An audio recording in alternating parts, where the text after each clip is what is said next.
Hi friends, చాలా రోజుల తర్వాతకి అయితే మా పాపని స్కూల్ నుంచి తీసుకొద్దామని అయితే స్కూల్కి అయితే వెళ్తున్నాము. రోజైతే వాళ్ళ పప్పు అయితే తీసుకొస్తాడు, కానీ ఆ రోజు కొంచెం పని ఉండే మా అక్క వాళ్ళ ఇంటికాడ, ఆడికైతే పోయిండు. అందుకోసం మేమైతే వెళ్తున్నాము. మా బాబుకి అయితే ఎక్కలేని హ్యాపీనెస్ అయితే వచ్చేస్తుంది. అక్క దగ్గర పోదాం, పక్కన తీసుకొద్దాం అనగానే మార్నింగ్ టైంలో కూడా పోతాడు వాళ్ళ అక్కని స్కూల్లో డ్రాప్ చేయడానికి. ఇక ఇప్పుడైతే మేమైతే వెళ్తున్నాం. ఇక వాడికి అయితే చెప్పులు అయితే వేసిన, ఇక నడుస్తుంది చూడండి ఎట్లా నడుస్తుండో. వాడైతే స్కూల్ వరకు పోయేంత వరకు వాడే నడిచిను, నేనైతే ఎత్తుకోలేదు. ఇప్పుడైతే బిల్డింగ్ అయితే కనిపిస్తుంది కదా ఎదురుగా, వైట్ కలర్ బిల్డింగ్. అదే మా పాప వాళ్ళ స్కూల్. కింద అయితే షాపులు అయితే ఉంటాయి, పైన అయితే స్కూల్ అయితే ఉంటుంది. అంత దూరం పోయింది వేస్ట్ అనిపించింది. ఎందుకంటే పోయేసరికి మా ఆయన అయితే వచ్చిండు. మా అక్క వాళ్ళ ఇంటికాడ పోయిందని చెప్పినా కదా, అక్కడైతే పని అయితే అయిపోయిందంటే డైరెక్ట్ స్కూల్ కాడికి పోయిండు. అప్పటికి కూడా టైం అయింది 12:30. ఎందుకంటే మాకు 12:30కి స్కూల్ అయిపోతుంది. టైం అవుతుంది కదా అని చెప్పేసి నేనైతే పోయినా. నాకైతే ఫోన్ అయితే చేయలేదు.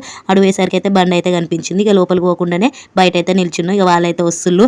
ఇద్దరైతే షాక్ అవుతుళ్ళు. మా పాప అయినా మా ఆయన ఫోన్ చేసి చెప్పొచ్చు కదంటే ఇక టైం కాలైతే అన్నాడు. ఇక టైం అవుతుంది కదా, మెల్లమెల్లగా నడుచుకుంటూ పోవచ్చు కదా అని చెప్పేసి నేనైతే పోయినాను. ఇక పోయి అయితే తీసుకుని అయితే వచ్చేసాము. పక్కన అయితే కందగడ్డలు అయితే కనిపించినాయి, తీసుకుందామని చెప్పేసి ఆపినాం. మేమైతే కందగడ్డ అని అంటాం, మీ సైడ్ ఏమంటారు అనేది కామెంట్ చేయండి. ఒక కేజీ అయితే తీసుకున్నాం, కేజీకి 100 రూపాయలట. తీసుకొని అయితే ఇంటికైతే వెళ్తున్నాం. ఇక్కడైతే మా పాప వాళ్ళ ఫ్రెండ్ అట, అక్కడైతే కనిపిస్తుంది కదా పాప వాళ్ళ మమ్మీతో అయితే పోతుంది కదా. మా ఫ్రెండ్ అయితే చెప్పింది, బాయ్ అయితే చెప్పుకుంటున్నారు ఒకరొకరు. అందుకోసం నేనైతే వీడియో అయితే తీసాను. ఇక మొత్తానికి అయితే ఇంటికైతే వచ్చేసాం. ఇక్కడ మా పాప అయితే ఎత్తుకొని అయితే అంటుంది. ఇక మొత్తానికి అయితే మా రూమ్కి అయితే వచ్చేసాము. నెక్స్ట్ వీడియోలో అయితే కందగడ్డ ఎలా ఉడకబెట్టాలని అయితే తీస్తాను. మీరైతే ఈ వీడియోని అయితే చూసారు కదా, ఒక లైక్ అయితే ఇవ్వండి.